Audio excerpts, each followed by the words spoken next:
क्या अमेरिका सच बोल रहा है या फिर ईरान? आखिर उर्दून के अमेरिकी फौजी अड्डे पर हमले की हकीकत क्या है? और पूरी दुनिया दरअसल इसे समझना चाह रही है, क्योंकि आईआरजीसी की तरफ से जो बड़ा दावा किया जा रहा है कि जो हमला उर्दून पर किया गया है, इसमें अमेरिका को बहुत बड़ा झटका लगा है, अमेरिका को बहुत बड़ा नुकसान उठाना पड़ा है। मशरिक़ वस्ता में जारी कशीदगी एक बार फिर नए मोड़ पर पहुंच गई है। ईरान की पासदारानी इनकलाब यानी आईआरजीसी ने कुछ नई तस्वीरें जारी की हैं और दावा किया है कि इन तस्वीर में उर्दून में मौजूद अमेरिकी फौजी अड्डे को होने वाले नुकसान को देखा जा सकता है। दूसरी जानिब अमेरिकी सेंट्रल कमांड यानी सेंटकॉम इन दावों को मुस्तरद कर रहा है और कह रहा है कि ईरानी हमला मौसर नहीं था।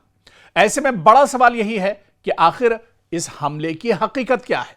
तो इसे दरअसल तफसील में जाकर समझना होगा, क्योंकि एक तरफ ईरान दावा कर रहा है लेकिन अमेरिका दावे को झुठला रहा है। ईरान का कहना है कि उसने हालिया अमेरिकी हमलों के जवाब में उर्दून में वाक़ अमेरिकी फौजी तंसीबात को निशाना बनाया। आईआरजीसी की जानिब से जारी की गई तस्वीर में कुछ इमारतों, हैंगर्स और फौजी ढांचे को नुकसान पहुंचा हुआ दिखाया गया है। ईरान का दावा है कि यह तस्वीर इस बात का सबूत है कि इसके मिसाइल और ड्रोन अपने टारगेट तक पहुंचे और अमेरिकी अड्डों को नुकसान पहुंचाया। दूसरी जानिब अमेरिकी सेंटकॉम का मौकफ बिल्कुल इससे मुख्तलिफ है। अमेरिका का कहना है कि इसके फजाई दिफाई निजाम ने बेशतर हमलों को रास्ते में ही नाकाम बना दिया और ईरानी दावे मुबालगा आमेज या प्रोपेगंडे पर मबनी है। अमेरिकी हुकाम के मुताबिक फौजी ऑपरेशंस मामूल के मुताबिक जारी हैं और किसी बड़े नुकसान की तस्दीक नहीं हुई है। लेकिन दिलचस्प बात यह है कि आज़ाद ज़राए से अभी तक इन तस्वीर की मुकम्मल तस्दीक नहीं हो सकी है, यानी न तो यह वाज़े तौर पर साबित हो सका है कि तस्वीर वाकई इसी अमेरिकी अड्डे की है और ना ही यह कि नुकसान किस हद तक हुआ है। यही वजह है कि दोनों ममालिक अपने अपने बयानिए पर कायम हैं। उधर जो एक्सपर्ट हैं या माहिरीन हैं, इनके मुताबिक इस तरह की तस्वीर जारी करने का मकसद सिर्फ फौजी कामयाबी दिखाना नहीं बल्कि नफ्सियाती दबाव बढ़ाना भी है, अपने अवाम का हौसला बुलंद करना और आलमी सतह पर अपना मौकफ मजबूत करना भी होता है।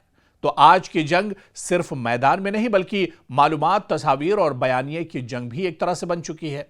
लेकिन माहिरीन ये भी कहते हैं कि अमेरिका क्योंकि दुनिया का सुपर पावर है, एक बड़ी ताकत है, और ईरान अगर उसे इस तरह का झटका देती है या आईआरजीसी उसके तैयारे और उसके मिसाइल और ड्रोन को तबाह करते हैं, तो अमेरिका दरअसल इस तरह की खबरों को छुपा लेता है। अमेरिका नहीं चाहता है कि उसकी तबाही और उसके नुकसान की जो खबरें हैं वो दरअसल दुनिया के सामने आए। इसी वजह से अमेरिका बड़ा प्रोपेगेंडा करता है और अमेरिका झूठ का सहारा लेता है। और यहां पर यह मानकर चलिए कि वाकई में अगर आईआरजीसी के दावे में दम है और अगर यह घटना सच्ची है तो अमेरिका को काबिल जिक्र नुकसान पहुंचा है और इसके खित्ते की सलामती पर भी इसके बहुत दूररस असरात मुरत्तब हो सकते हैं। और अगर ईरान के दावे दुरुस्त साबित होते हैं तो जाहिर सी बात है कि इसका सबसे बड़ा जो असर है वो अमेरिका की साख पर पड़ेगा और डोनाल्ड ट्रंप के लिए बहुत बड़ा झटका है। हालांकि तेहरान इस खबर की तस्दीक कर रहा है और उसने बाकायदा तस्वीरें भी दुनिया के सामने जाहिर की हैं और उसने दिखाया है कि आखिर उस दिन क्या हुआ था जब उर्दून पर बड़ा हमला ईरान की तरफ से किया गया था। ईरान अमेरिका के कई जेट F-35 तैयारे मार गिराए गए थे, अमेरिकी फौजी भी इसमें मार गिराए गए थे, कई अमेरिकी फौजी मारे गए और कई जख्मी हुए हैं। इस तरह की भी खबरें हैं। लेकिन अमेरिका दरअसल अपनी साख बचाने के लिए या ये कहा जाए कि अपनी इज्जत बचाने के लिए अमेरिका लगातार इस तरह की खबरों को लेकर प्रोपेगेंडा कर रहा है।